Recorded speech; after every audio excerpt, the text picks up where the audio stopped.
Sir నమస్కారం sir. నమస్కారం అండి. సార్ మొన్న చూసుకున్నట్టయితే హర్షవీణ జనసేన ఎమ్మెల్యే అరవ శ్రీధర్ గారిని గుర్తించారని చెప్పి ఏవైతే మాటలు వచ్చినాయో అది ఎంతవరకు నిజం అనుకున్నారు, లేదంటే ఆమె ఏదైనా పథకం పని ఈ విధమైన చర్యలకు పాల్పడుతుంది అనుకుంటున్నారా? హర్షవీణ ప్లాన్ ప్రకారంగానే కొట్టించుకుంది అనిపిస్తుంది. ఎందుకంటే ఆమె కావాలని కొట్టించుకుంది.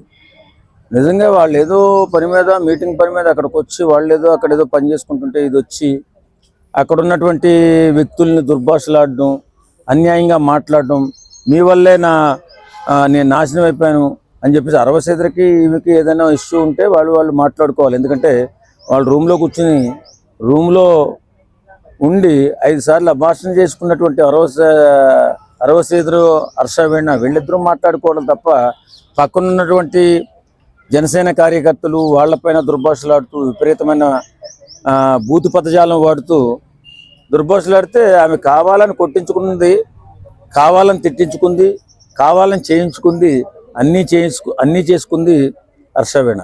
కానీ వేళ వచ్చేసి ఒక ఆడదానికి అన్యాయం అయిపోతుంది, ఒక అమలను కాపాడలేరా జనసేన పార్టీకి ఇదేనా అంటుంది.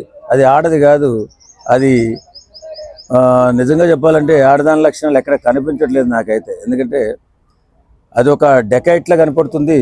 రాజీవ్ గాంధీ గారిని చంపినటువంటి ఒక లేడీ ఉన్నారు, ఎవరో ఆమె పేరు నళిని గారు ఎవరు, మరి అలాంటి ఉద్దేశాలు ఉన్న ఆడదానిలా కనపడుతుంది తప్ప సాంప్రదాయం, సంస్కారం, జ్ఞానం, బుద్ధి ఉన్న ఆడదానిలాగా హర్షవీణ కనిపించట్లేదు. కావాలని అతని జీవితాన్ని పాపం ఆయన ఎన్నో కష్టాలు పడి చిన్న స్థాయి నుంచి ఇవాళ ఎమ్మెల్యే స్థాయికి అరవసేదర్ గారు ఎదిగారు. ఆయన జీవితాన్ని నాశనం చేయాలని, అతను రాజకీయ భవిష్యత్తును సర్వనాశనం చేయాలని ప్లాన్ చేస్తున్నటువంటి ఈ హర్షవీణపై కఠినమైన చర్యలు తీసుకోవాలి.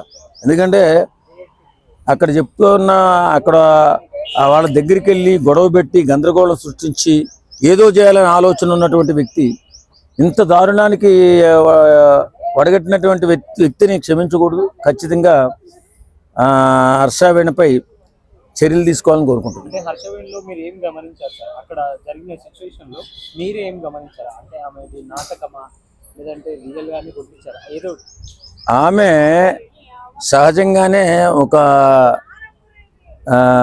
చండాలమైన మనస్తత్వం ఉన్న వ్యక్తిలా కనపడుతుంది చూడటానికి. ఆమె మాటలు, ఆ మాట తీరి, హావభావాలు, ఆ నడిచే నడక, నుంచునే తీరు, అక్కడికి వెళ్ళి జేబులో చేతులు పెట్టుకుని ఇలా 2 జేబుల్లో చేతులు పెట్టుకుని బూతులు తిట్టడం, ఇష్టానుసారంగా బూతులు తిట్టడం, పవన్ కళ్యాణ్ గారిని తిట్టడం, పవన్ కళ్యాణ్ గారిని అభిమానులను తిట్టడం, ఇష్టానుసారంగా చేయడం, మరి అనుకుండి ఎవరు నడిపిస్తున్నారో తెలియదు. కానీ నిజంగా ఒక ఆడదాని ప్రవర్తన అయితే హర్షవీణలో లేదు. ఖచ్చితంగా ఆమె గవర్నమెంట్ ఉద్యోగి అంటున్నారు, ఉద్యోగం చేసుకుంటూ ఏదైనా అన్యాయం జరిగితే పోరాటం చేయాలి తప్ప ఇలా వీధిలో పడి గందరగోళం చేసి ఆ ఉద్యోగానికి కళంకం తెచ్చినటువంటి ఆడదాని ఉద్యోగం కూడా తీసి ఆమెని ఉద్యోగం కూడా తీసేయాలని చెప్పి కోరుకుంటున్నాం. ఎందుకంటే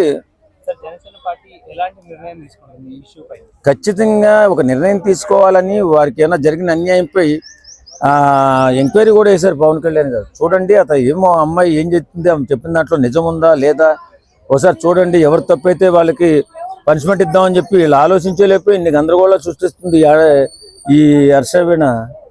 కాబట్టి ఆమె నమ్మడానికి లేదు, ఆమె క్యారెక్టర్ మంచిది కాదు,